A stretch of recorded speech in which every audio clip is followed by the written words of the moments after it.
लोकसभा चुनाव में शरद पवार के गढ़ में ताल ठोकेंगे अजित पवार। सुप्रिया सुले की बारामती संग शिरूर और रायगढ़ पर भी नजर।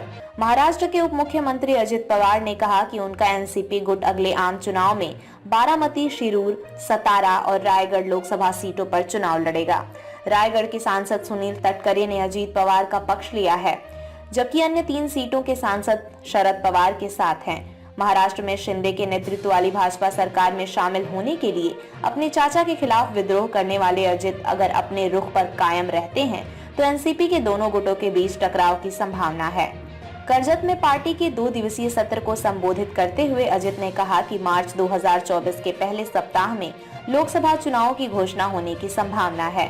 पवार परिवार के गढ़ बारामती का प्रतिनिधित्व शरद पवार की बेटी सुप्रिया सुले करती हैं। उन्होंने पिछले 3 लोकसभा चुनाव जीते थे। ये पूछे जाने पर कि क्या वो अपनी चचेरी बहन के खिलाफ उम्मीदवार उतारेंगे, अजीत ने कहा कि पार्टी अध्यक्ष होने के नाते मुझे उम्मीदवारों की घोषणा करने का अधिकार है। उनके खिलाफ कौन चुनाव लड़ेगा जिस पर मैं टिप्पणी नहीं कर सकता। सुले ने प्रतिक्रिया देते हुए कहा कि लोकतंत्र में हर पार्टी को अपने उम्मीदवारों की घोषणा करने का अधिकार है।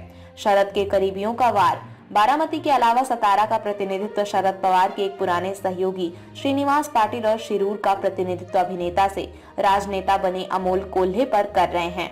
श्रीनिवास पाटिल और अमोल कोल्हे दोनों ही नेता फिलहाल शरद पवार खेमे में ही हैं। करजत में पार्टी के 2 दिवसीय सत्र में अपने समर्थकों को संबोधित करते हुए उप मुख्यमंत्री अजित पवार ने कहा, वर्तमान में हमारी पार्टी के पास बारामती, सतारा, शिरूर और रायगढ़ सीटें हैं और हम आगामी चुनाव में निश्चित रूप से इन सीटों पर चुनाव लड़ेंगे। महाराष्ट्र में बढ़ेगा राजनीतिक घमासान। अजित पवार ने कहा कि इन सीटों के अलावा राज्य में कुछ लोकसभा सीटें हैं जो उद्धव ठाकरे की पार्टी के पास हैं और हमारे गठबंधन सहयोगियों के साथ चर्चा के बाद हमें उनमें से कुछ सीटें भी चुनाव लड़ने के लिए मिल जाएंगी। बारामती लोकसभा सीट पर उनकी टिप्पणी दोनों गुटों के बीच आंतरिक गतिशीलता के बारे में अटकलों को जन्म देगी। 2014 में मोदी लहर के दौरान भी शरद पवार की बेटी सुप्रिया सुले बारामती में जीत हासिल करने में सफल रही थी। हालांकि बहुत कम अंतर से अजित पवार ने नहीं बंधवाई राखी। रक्षाबंधन की पुरानी तस्वीरें देख दादा को याद कर रो पड़ी सुप्रिया सुले।